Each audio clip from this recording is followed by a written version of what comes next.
New day, new unboxing, let's go. So right now kita ada satu barang kita akan buka.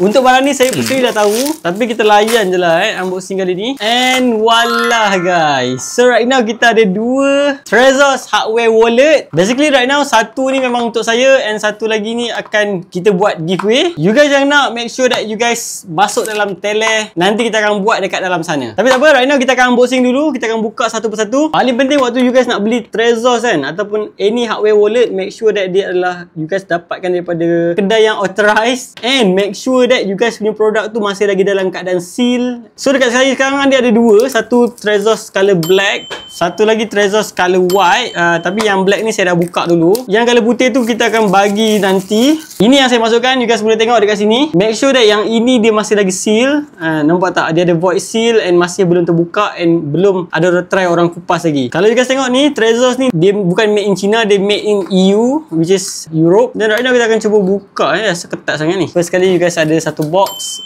ni lah. So you guys juga dapat Love Bitcoin punya stiker, Trezors punya stiker, black version, dan juga petak black version. So you guys akan dapat USB untuk power up the Trezors, and ini adalah device dia. So basically device dia kecil je. Device dia kecil dan simple sahaja. Tapi tak apa. So right now you guys dekat sini you guys akan dapat juga inilah paling penting you guys akan dapat note untuk you guys write you guys punya secret phrase. Dan ini pun samalah untuk nak tulis secret phrase juga. Secret phrase penting gila untuk you guys tulis, and jangan lupa. Kalau you guys lupa, automatic that you guys tak boleh nak recover. Untuk next video, cara untuk nak set up ini lebih detail, saya akan tunjuk dekat you guys. Stay tune. You guys yang nak benda ni, make sure that you guys masuk dalam tele. Nanti kita akan bagi and buat dekat sana. Thank you guys.